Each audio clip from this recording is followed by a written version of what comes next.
Hello, welcome to the weekly economic snapshot.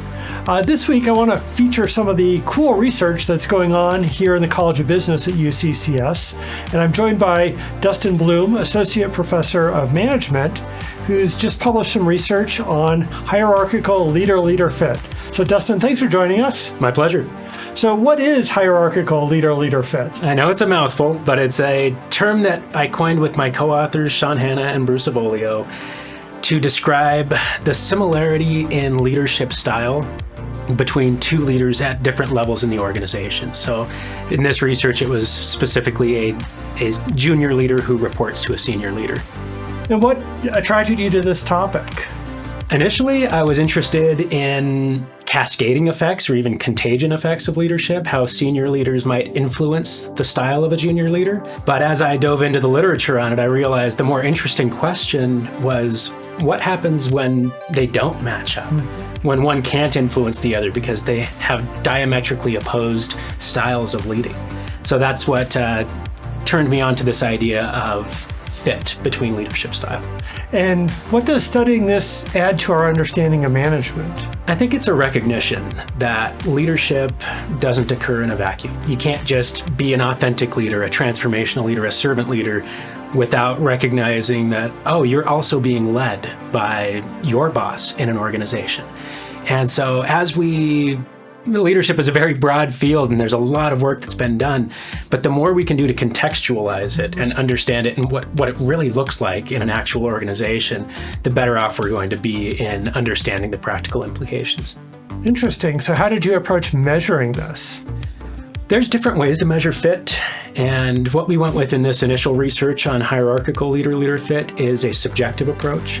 So we wanted to understand how the junior leaders saw themselves as an authentic leader. So we chose the authentic leadership style for this.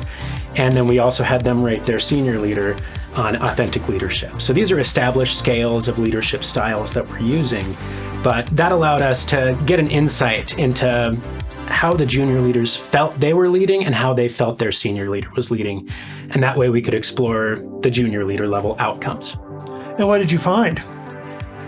We hypothesized that fit would be a good thing for junior leaders, and we were right about that.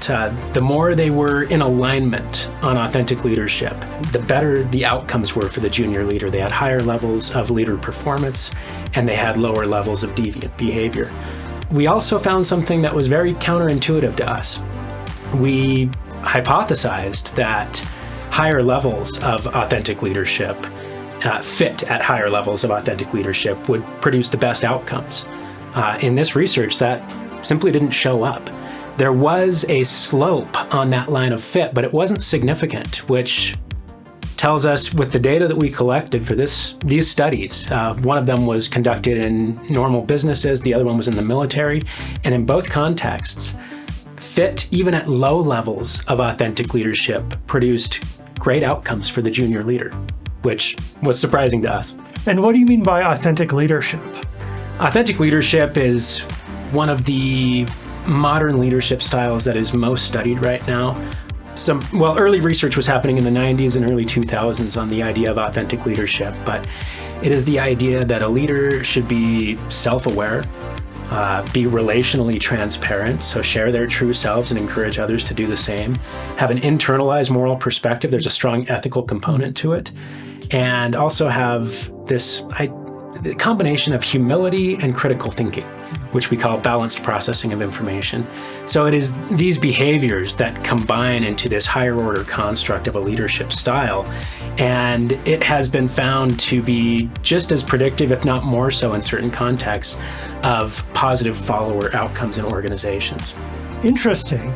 So what do your results tell us about how to build an effective organization? I think that's the most interesting thing about this research, is that it suggests that you can't just let the leaders and managers in your organization choose whatever leadership path they might want for themselves. Because if it ends up in low levels of fit between leaders, then you're not going to produce the best outcomes in the organization.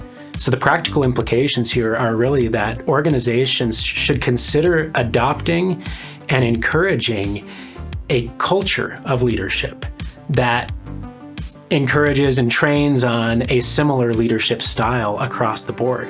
And as you do that, fit between leaders will increase in the way they lead, and you'll get better outcomes.